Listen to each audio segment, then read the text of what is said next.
é o Evangelho segundo Jesus, aquele que em si realizou todas as coisas. Ele é o Alfa, ele é o Ômega, ele é o princípio, ele é o fim. Hoje eu lerei no Evangelho de Marcos, considerado pela maioria como o mais antigo de todos os evangelhos, o mais próximo das ocorrências descritas. Evangelhos de Mateus, de Lucas e de João. E é em Marcos 9, no verso 14, que eu quero ler. Diz assim: quando eles, depois da transfiguração, quando eles se aproximaram dos discípulos, descendo lá do alto monte, viram numerosa multidão ao redor, aquela muvuca, e viram que os escribas discutiam com os discípulos que tinham ficado lá embaixo no sopé da montanha. E logo toda a multidão, ao ver Jesus, tomada de surpresa, de susto, correu para ele e o saudava intensamente. Então ele foi direto andando na direção dos escribas, parou diante deles e os interpelou. Os escribas, os doutores das Escrituras: o que é que vocês estão discutindo com os meus discípulos? Qual é a discussão da religião com os meus discípulos? Por que que vocês aproveitam a minha ausência para criar uma tentativa de constrangimento, de demovimento deles, da fé que eles vêm aprendendo? O que é isso? Por quê? Qual é o tema? Fala comigo. Vem aqui, conversa comigo. E então no meio da multidão, respondeu: mestre, eu trouxe o meu filho até aqui, porque ele é possesso de um espírito mudo. E este, onde quer que o apanhe, o espírito mudo, onde quer que o apanhe, lança-o por terra. E ele espuma, rilha os dentes e vai morrendo, definhando, secando, como ele está. Eu roguei aos teus discípulos que o expelissem do meu filho e eles não puderam.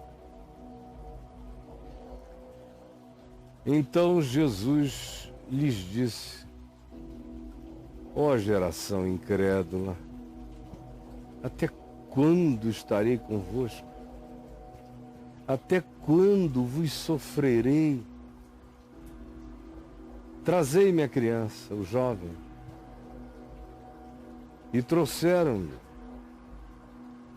Quando o jovem, viu a Jesus, o espírito imediatamente o agitou com violência e, caindo ele por terra, revolvia-se espumando. Perguntou Jesus ao pai do menino: desde quando isso vem acontecendo? Desde quando isto vem acontecendo? Há quanto tempo isto lhe sucede? Então disse o pai do menino: desde a infância isso vem acontecendo com ele. Ele nunca viveu de outro modo, a não ser com esta opressão. E muitas vezes o espírito o tem lançado no fogo ou então na água, com a intenção de o matar. Mas se tu podes fazer alguma coisa em favor dele, tem compaixão de nós, por favor, e ajuda-nos. Ao que Jesus respondeu: se podes, tudo é possível ao que crê. Imediatamente o pai do menino exclamou com lágrimas: eu creio, ajuda-me na minha falta de fé. Eu creio, ajuda-me na minha falta de fé. Vendo Jesus que a multidão concorria, que ia virando um show, um espetáculo de observação, repreendeu o espírito imundo, dizendo-lhe: espírito mudo e surdo, eu te ordeno, sai deste jovem e nunca mais tornes a ele.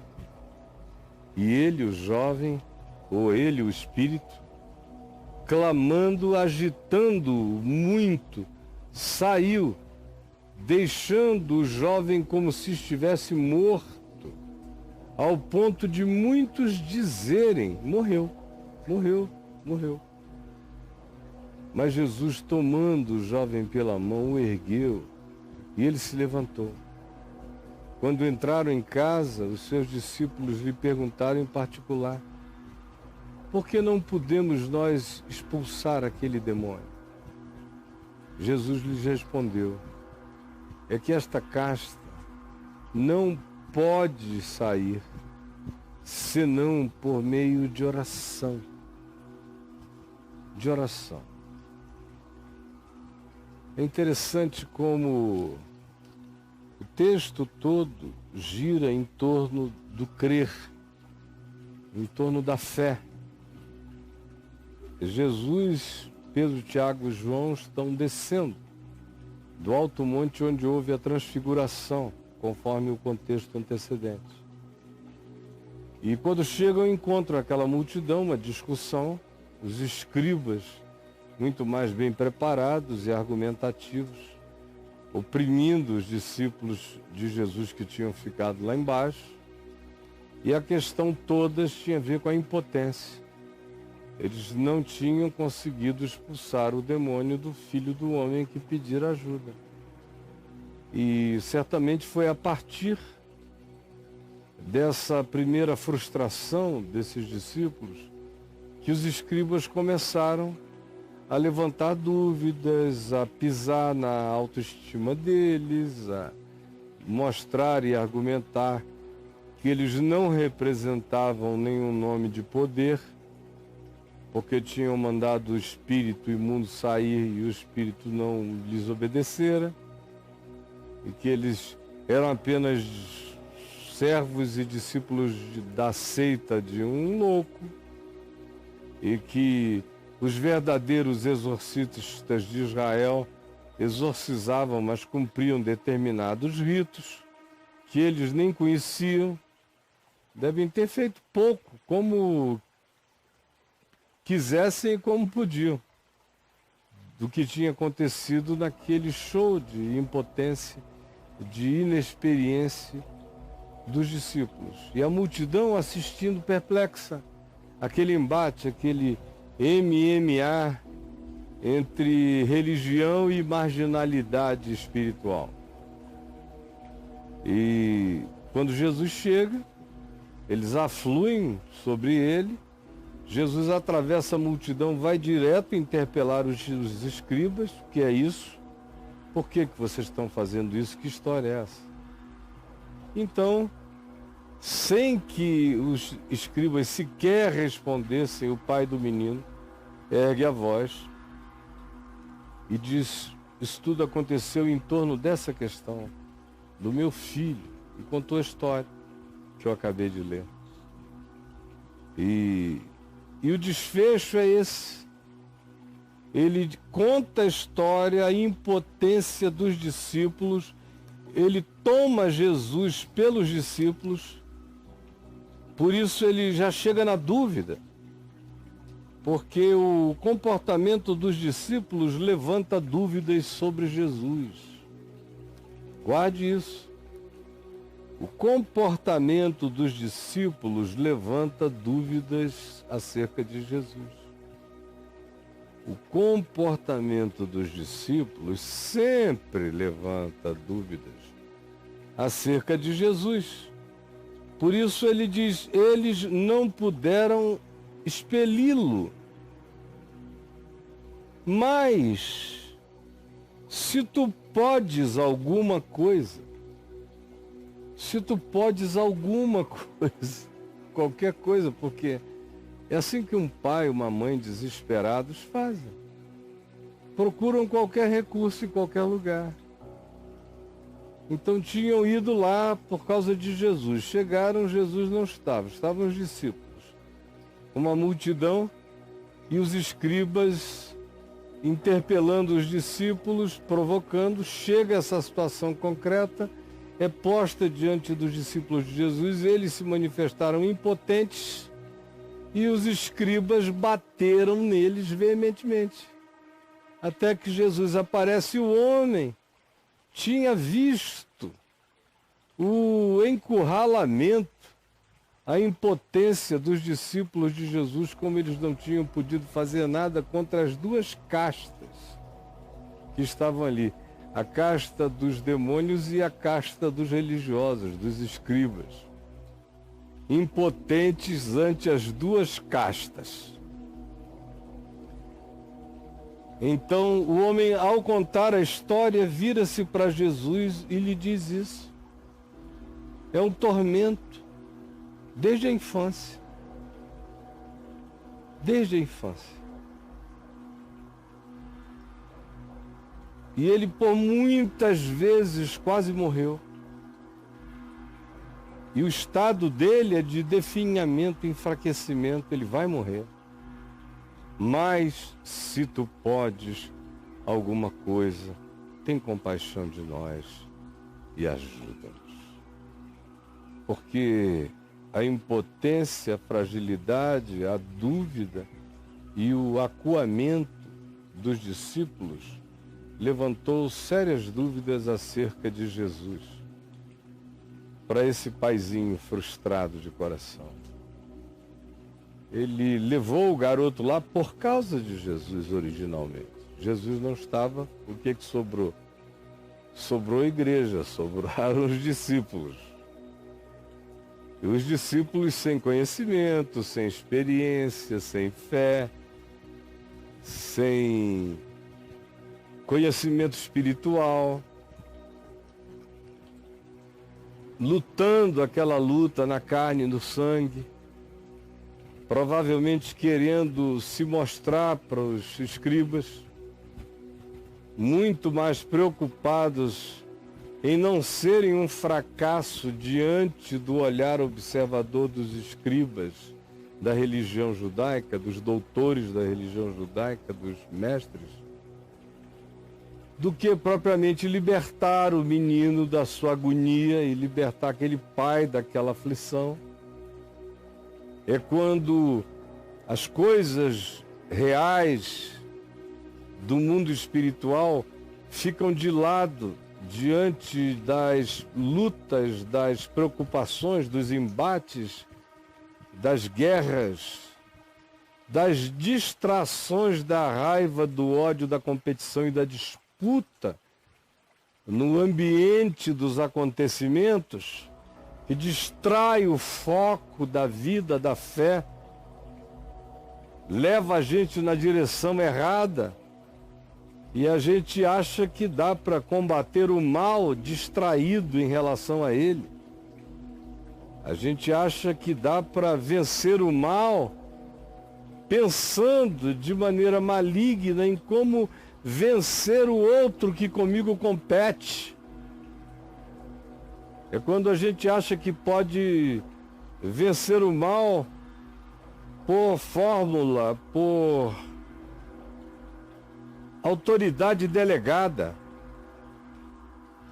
É quando a gente acha que pode vencer o mal estando com a mente totalmente sequestrada por outro tema, por outro assunto, por outro interesse, por outra disputa. aí não dá para vencer o mal com o mal. Não dá para expulsar demônios pensando em que se quer expulsar o demônio por causa da nossa própria reputação. Especialmente se trata de gente séria, não de cordeiros em pele de ovelha, mas em ovelhas em peles de ovelhas, cujo poder está em que ela não se distraia de ser ovelha. Eis que eu vos envio como cordeiros para o meio dos lobos. O princípio é esse. É não se distrair de quem você é. Você é um cordeiro enviado pelo Cordeiro de Deus, que também é o leão de Judá. Eis que eu vos envio. Não se distraia. Não queira brigar a briga dos lobos. Não discuta os temas dos lobos. Não permita que eles desviem o foco do seu pensamento do cerne dos significados e das importâncias e dos sentidos, levando você para uma guerra paralela onde nada é salvo, onde apenas tudo é perdido. Não consinta nisso. E foi isso que eles conseguiram fazer. Distrair os discípulos da verdadeira luta que tem a ver com solidariedade, carinho, humanidade, despreocupação total consigo mesmo e foco absoluto no ser doído. Que foi o que Jesus fez. Jesus desceu, andou na direção dos que distraíam o mundo e a verdadeira luta espiritual, chamando aquilo para um conflito de competições e de empoderamentos e de demonstrações, e que não libertava ninguém, era como guerra acadêmica e teológica, não produz nenhum resultado, não liberta ninguém, não cura ninguém, não melhora ninguém, o povo não fica nem sabendo, mas os que deveriam estar ajudando ao povo se distraem da questão essencial da vida, que é amar a Deus no próximo. Então chega Jesus, interpela os escribas, vira de costas e anda na direção do Pai. E pergunta: há quanto tempo isto lhe sucede? Essa é uma pergunta de interesse, de amor. Há quanto tempo? Essa história tem que ser conhecida. Interesse pela história dos outros ajuda a curar os outros. Há quanto tempo isto lhe sucede? Entender a viagem, o drama, a angústia dos pais, desse dependente, desse codependente, que é o pai da família. Como o menino não falava, porque era surdo. Se diz que o espírito era mudo, e Jesus diz: espírito surdo e mudo sai. Porque o menino certamente não falava porque não ouvia. E aquele entupimento sensorial e cognitivo era resultado de um bloqueio de natureza maligna. Por alguma razão, na infância dele, por algum trauma, por alguma porta espiritual que se abriu através da oportunidade de algum trauma, de alguma perturbação ou até de alguma herança genética e psíquica que tenha aberto a porta para esse estado e que se manifestou fazendo com que esse moço não quisesse ouvir mais. Ele se tornou surdo E essa coisa se manifestou fazendo com que esse moço não quisesse falar mais.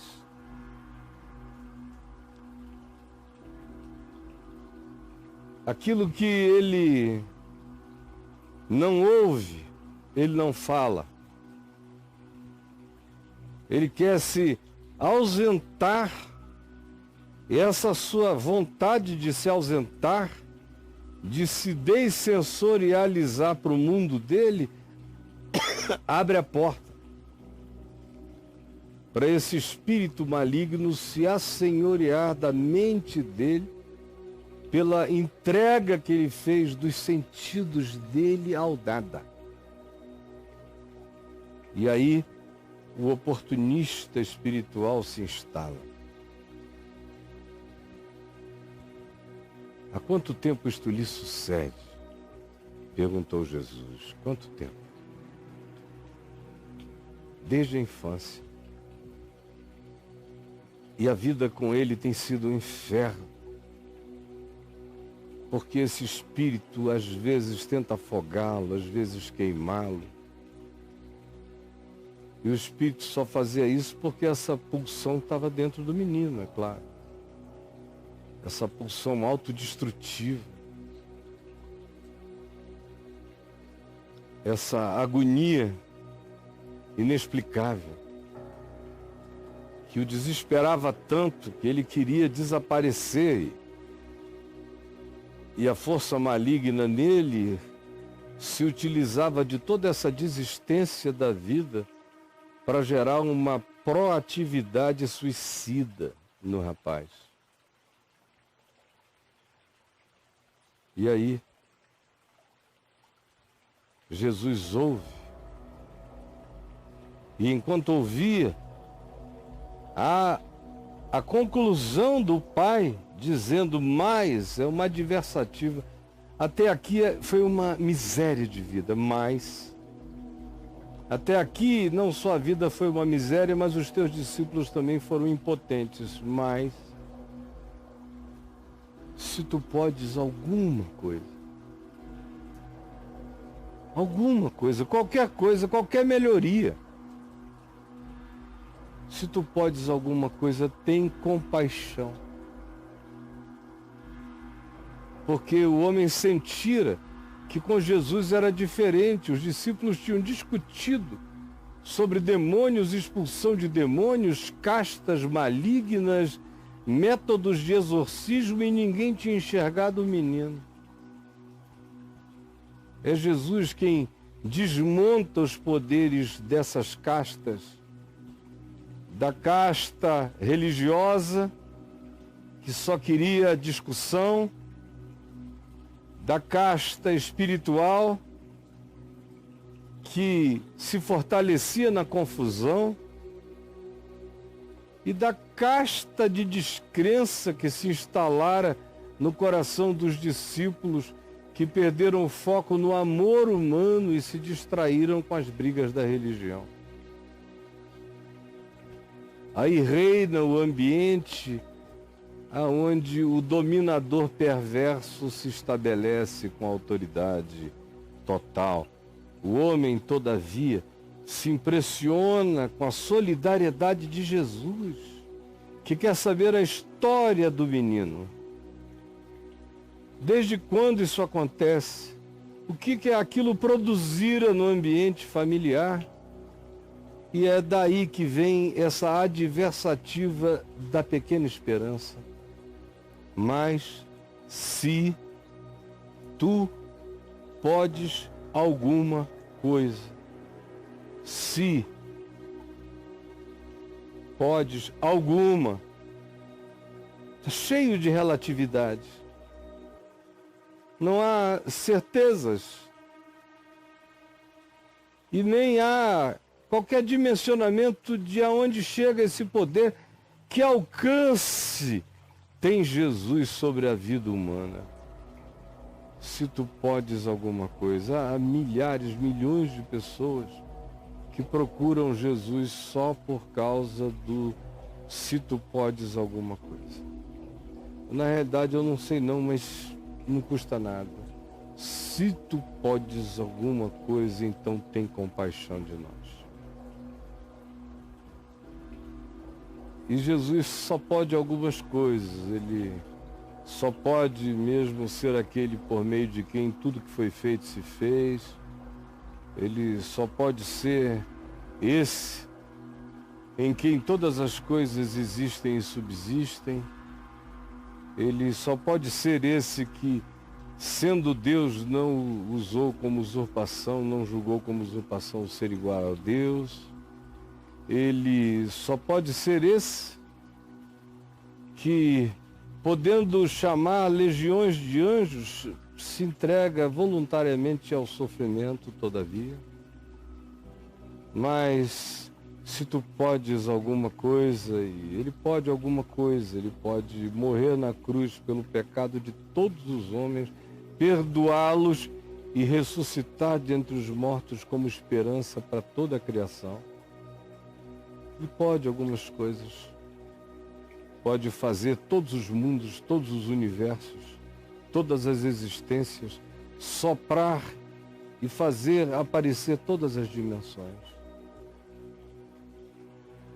Mas se tu podes alguma coisa, tem compaixão, ele tem compaixão, ele tem alguma compaixão. Essa compaixão que diz que se Deus pensasse só em si e retirasse da terra o seu espírito, toda a carne a uma expiraria e toda a existência voltaria ao pó.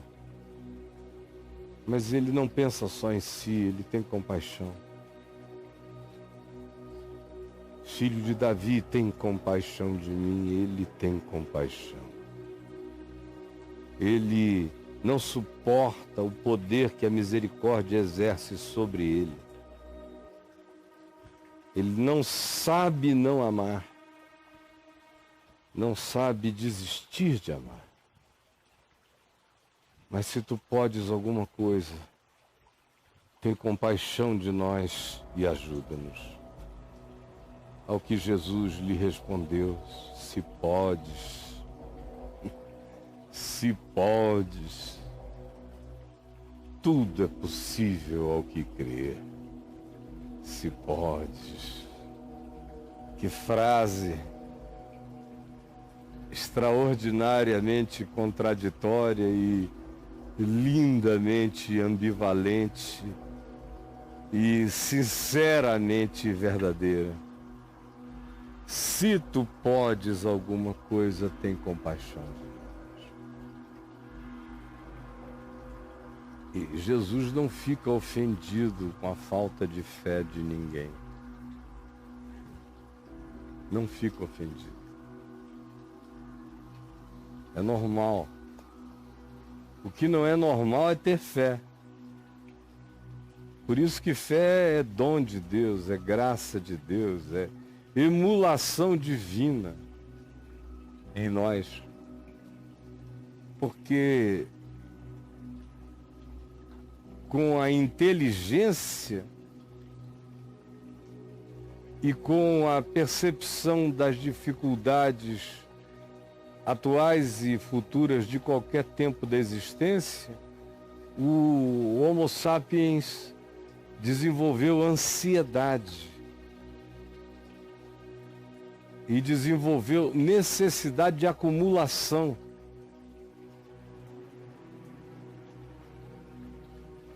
Tudo tinha a ver com sobrevivência. O Homo sapiens é um ser de sobrevivência.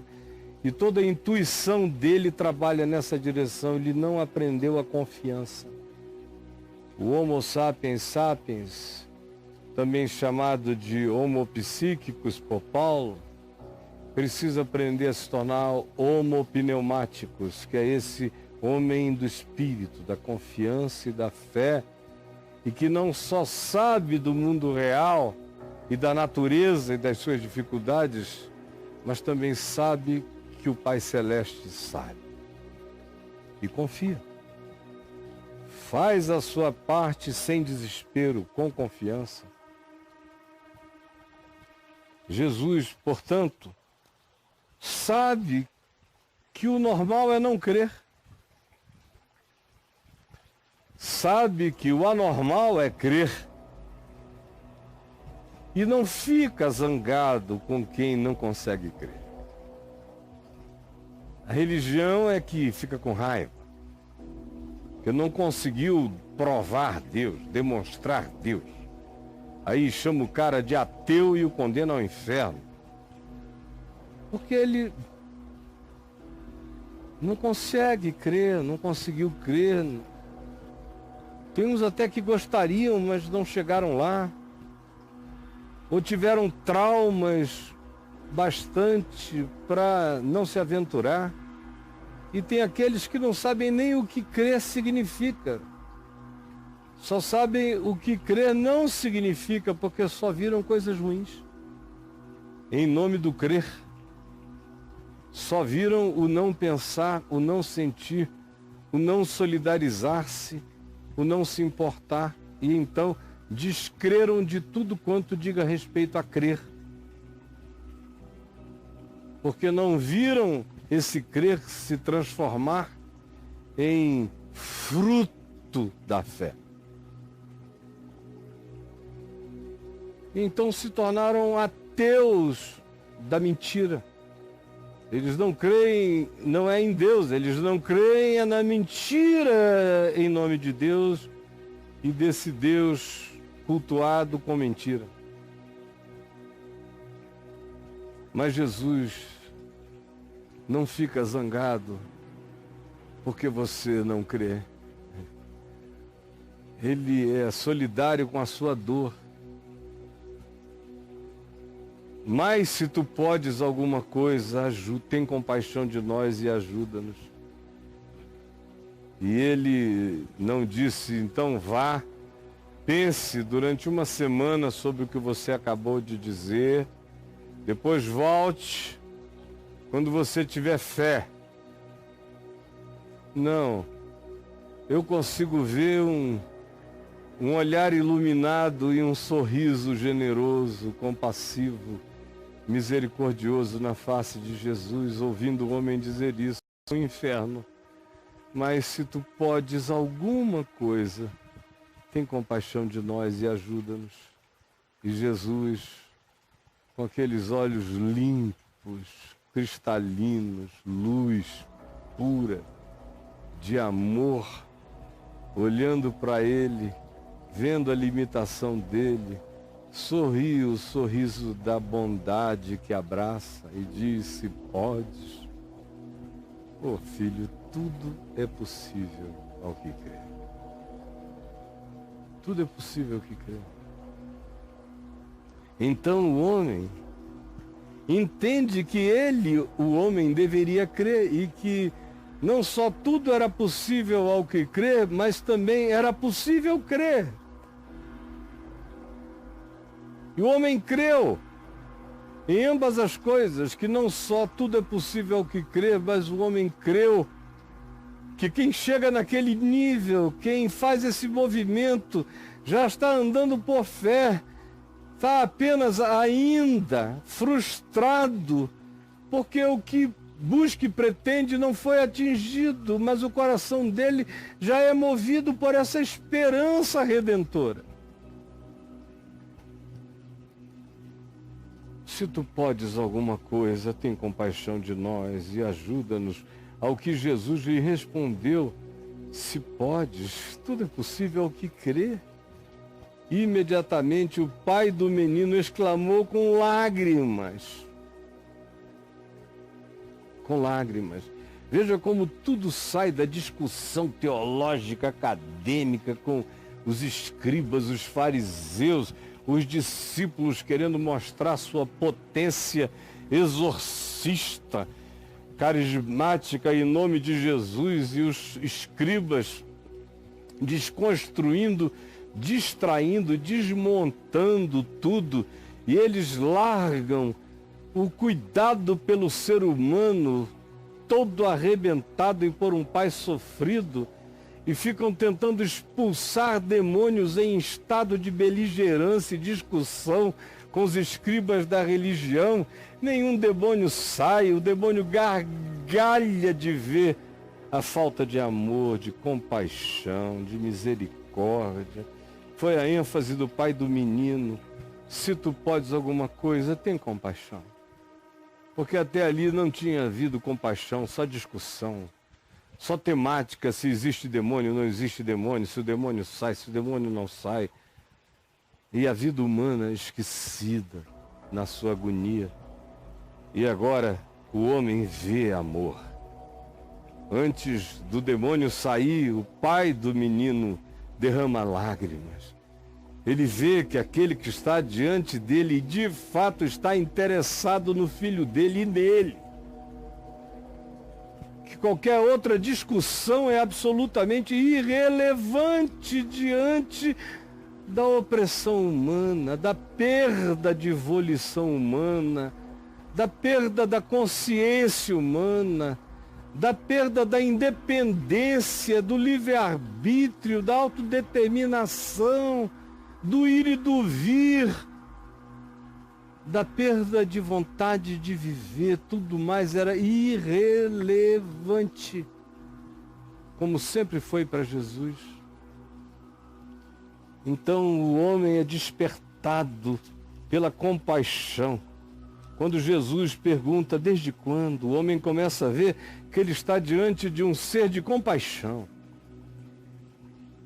E quando Jesus responde a ele, se podes, tudo é possível ao que crê, ele se enche de mais certeza ainda de que aquele que está diante dele não está medindo nem disputando nada com ninguém, nem esperando nada de ninguém, nem com super expectativas acerca de quem quer que fosse.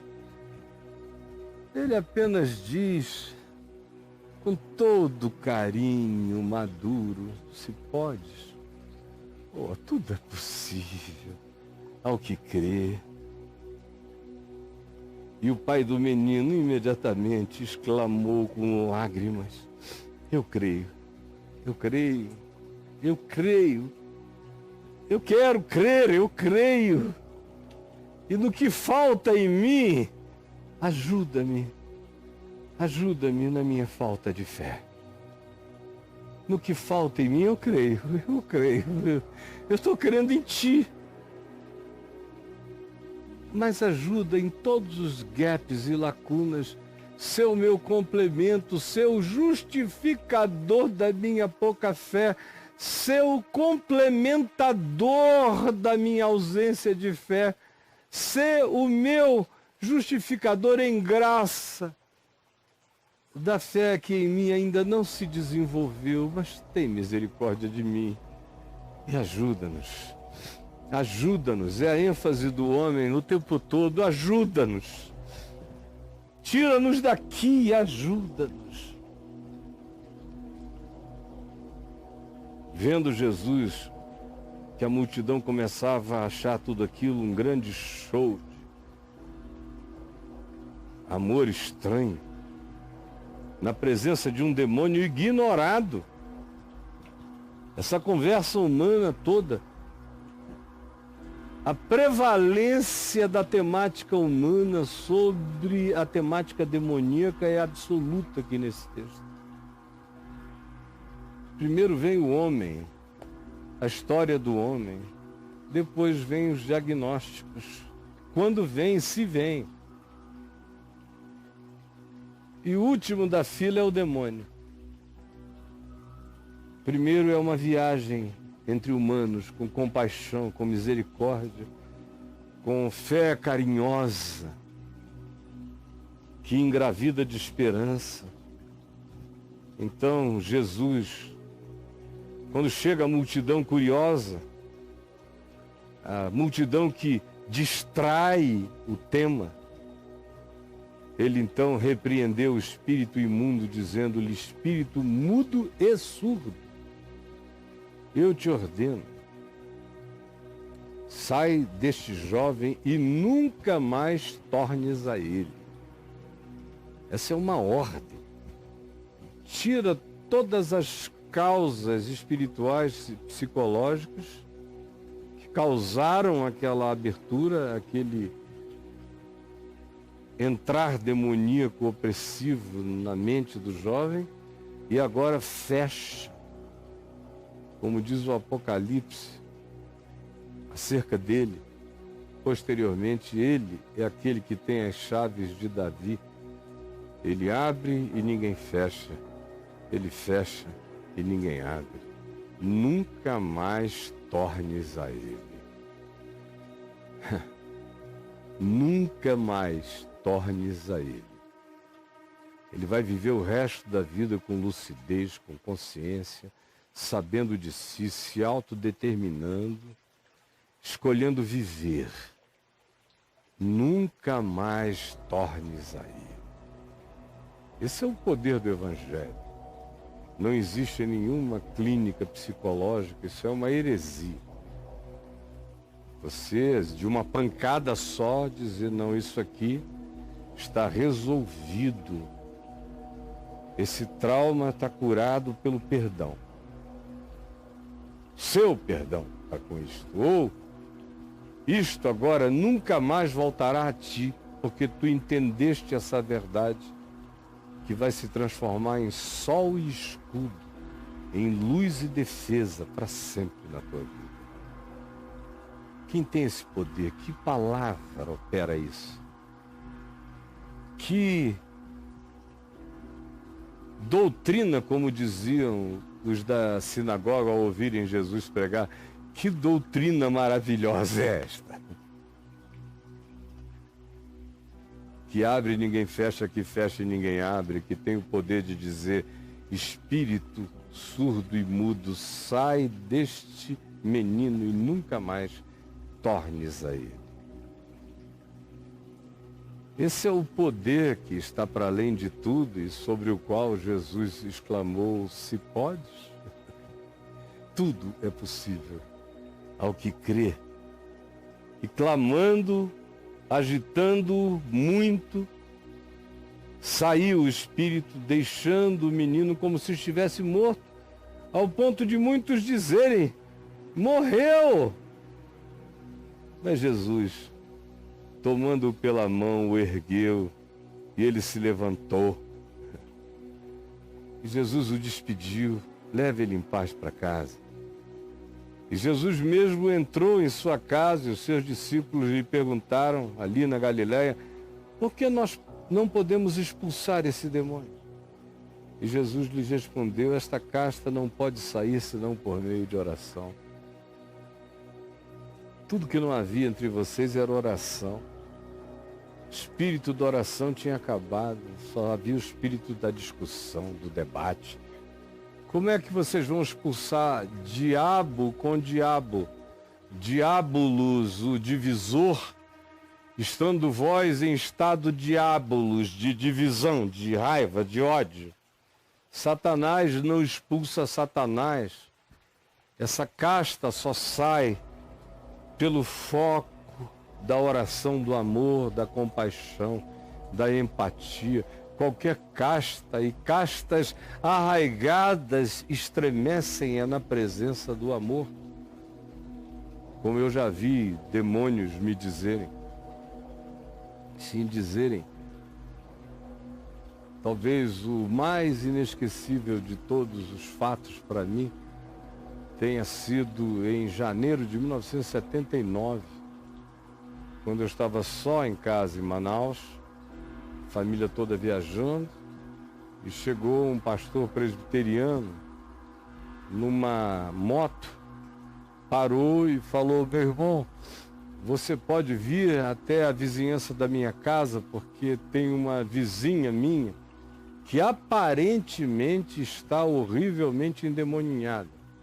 Eu abro um parêntese para dizer que esse pastor não cria em demônios, nem manifestação demoníaca, fazia pouco de mim durante alguns anos já. Desde 73 que ele fazia pouco de mim, porque eu expulsava demônios, e ele dizia que aquilo tudo se curava com Ampliquitil, que era o remédio psiquiátrico da época. Dá Ampliquitil para ele, para ela. Então, fecha parênteses. Aí chega ele falando que aparentemente a vizinha dele estava horrivelmente endemoniada. você pode vir comigo? Aí eu fui. Ele na moto, eu na minha moto também, fui atrás dele, eu do lado. Paramos, aí tinha uma multidão enorme na porta da casa. Eu já era muito conhecido, eu já estava na televisão desde 74, então a cidade inteira me conhecia. Quando eu cheguei foi aquela confusão, aquele alvoroço, aquele monte de gente, de curiosos. O que o senhor está fazendo aqui? E eu perguntei onde estava a pessoa. E o marido dela, que tinha fugido de dentro da casa, porque ela estava com uma faca imensa, dessas de tratar peixe grande, na mão, e a mulher era alta, ela devia ter aí 1,70 m e alguma coisa, enorme, forte, parda, forte, musculosa e alta. E o marido então me disse, ela está lá dentro, eu tranquei a casa por fora. E eu não tenho coragem de entrar, porque senão ela me mata. Eu falei, então, por favor, abre a porta para mim. Não entre aí não, é melhor o senhor expulsar aqui de fora. O cara dizendo, grita aqui de fora, manda sair. Depois você entra. Porque ela está com a faca na mão. Aí eu falei, não, abre a porta para mim. E ele abriu. Eu entrei, fechei a porta por dentro, para ninguém vir atrás de mim. E fui entrando na casa. Tinha um corredor comprido, no bairro do Japim. Quem é de Manaus sabe onde eu estou falando. E naquele tempo não era como hoje, não tinha quase nada ainda no Japim. Só os condomínios populares. Aí, quando eu vejo no final do corredor, aparece a mulher com aquela faca reluzente e dizendo, eu vou te matar, desgraçado, e partiu para cima de mim. Eu parti para cima dela e disse, sai dela em nome de Jesus. Ela caiu, pegou a faca, levantou de novo, veio correndo, e eu parti para dentro, sai em nome de Jesus, e ela caiu e a faca foi jogada fora. Aí ela foi e pegou a faca a terceira vez e passou por mim no corredor. E eu só olhando, atento. Foi para a cama dela, pegou o travesseiro dela, cobriu o rosto com a faca para o lado de fora e começou a fazer assim, a dizer, não olha para ela com esse amor, seu desgraçado. Por que que você não fica com raiva dela? Por que que você não a odeia? Mas você olha com esse amor é insuportável. Esse amor me queima. Eu não aguento esse amor. Eu então falei, este amor não é meu, eu não tenho o poder deste amor. Este amor é o amor do Criador dela, amando-a por mim, em mim. Larga essa faca e sai dessa mulher. Ele jogou a faca para o lado, a mulher estremeceu e ficou livre. Eu a levantei, chamei o marido dela e o exortei terrivelmente, porque ele era um homem de ódios, um homem insuportável. Ele já tinha maltratado demais essa mulher. Ela ficou endemoninhada, porque o ódio dela por ele era tão grande que o ódio dela era uma invocação ao diabo para possuí-la, para que ela tivesse a coragem final de matá-lo. Porque ele tinha cortado as 2 orelhas dela na última ação dele contra a mulher dele. Ele cortou as 2 orelhas. Eu depois a recebi na minha casa, já em 1983, em Niterói. Isso foi em 79, 4 anos depois. Eu a recebi na minha casa para ela fazer uma plástica de restauração, de diminuição daquele agravo que ficou nela. Então eu tive uma conversa enorme com ele. E com amor. E por ela e amor por aquela família. Foi a primeira vez que eu vi demônios confessarem com a boca a insuportabilidade do amor. Quando Jesus diz, essa casta não sai senão por meio de oração, é porque não existe oração como mecânica, só existe oração como relação concentrada em amor. É só a relação promovida, mediada e objetivada em amor que é oração diante de Deus. É só diante dessa oração que é compaixão, que é misericórdia, que é solidariedade, que é empatia, dessa oração que realmente é clamor libertador em favor do outro, é só diante dessa oração que é amor, que essas castas não suportam e se retiram. Senhor Jesus, permite que essas muitas pequenas palavras do Evangelho e ensinos do Evangelho e princípios do Evangelho tenham chegado ao entendimento, à compreensão, ao discernimento, para que se tornem ativados em prática, se efetivem pela obediência, pelo desenvolvimento da palavra em nós mediante a prática em fé. Essa fé que se faz efetiva, que se faz e se prova verdadeira pela prática do amor. É o que eu te peço que tu realizes hoje no coração de milhões. Em nome de Jesus. Amém e amém.